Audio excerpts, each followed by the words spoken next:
Hi friends, welcome to hello Andhra YouTube channel. గత Telugu Desam party ప్రభుత్వంలో స్పీకర్గా పనిచేసినటువంటి మాజీ మంత్రి సీనియర్ నాయకులు కోడెల శివప్రసాదరావు గారు ప్రభుత్వానికి సంబంధించిన సచివాలయంలోని కొంత ఫర్నిచర్ వాడుకొని అది తిరిగి ప్రభుత్వానికి స్వాధీనం చేయడం కోసం తనే స్వయంగా ఒక లేఖ అనేది వైఎస్ఆర్సీపీ ప్రభుత్వానికి రాయడం జరిగింది. అయితే వైఎస్ఆర్సీపీ ప్రభుత్వం ఆయన మీద ఫర్నిచర్ దొంగ అని చెప్పేసి కేసులు బనాయించి వారి కార్యకర్తలు ఆయన మీద తీవ్రమైన విమర్శలు చేశారు. అదేవిధంగా సోషల్ మీడియాలో కూడా ఆయన తీవ్రమైన మనోవేదనకి గురయ్యేలాగా ట్రోల్ చేయడం జరిగింది. ఇవన్నీ కూడా మనందరికీ తెలిసిందే. అయితే ఆ మనోవేదనతో ఆయన ఆత్మహత్యాయత్నం చేసి చివరికి చనిపోవడం జరిగింది. అయితే దీనికి ఇతరత్ర కారణాలు ఉన్నాయని కూడా కొన్ని రూమర్స్ అనేవి రావడం జరిగింది.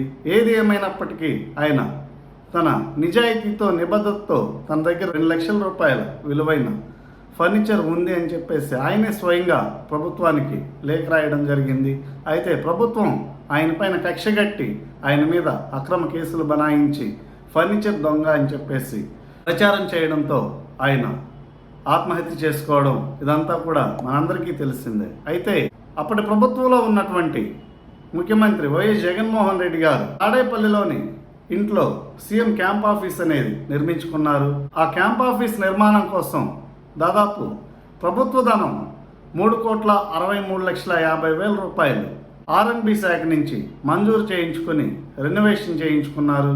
అంతేకాకుండా అక్కడ ఎలక్ట్రికల్ ఫెన్సింగ్, యూపీఎస్లు, ఎయిర్ కండిషనర్స్, లైటింగ్స్ ఇలా ఇతరత్ర సామాగ్రి కోసం వినియోగించుకున్నారు. వీటన్నింటికి ఆయన విడుదల చేయించుకున్న మొత్తం దాదాపు 3,63,50,000 రూపాయలు. ఇదే కాకుండా ఆంధ్రప్రదేశ్ సచివాలయానికి ఫర్నిచర్ పేరుతో మరో 39 లక్షల నిధులు మంజూరు చేయించుకొని ఆ 39 లక్షల రూపాయలతో ఫర్నిచర్ అనేది కొనుగోలు చేశారు అన్న వార్తలు కూడా బయటకు వస్తున్నాయి. ఆ ఫర్నిచర్ అంతా కూడా తన సొంత ఇంటికి వినియోగించుకున్నారు అనే చర్చ అయితే జరుగుతుంది.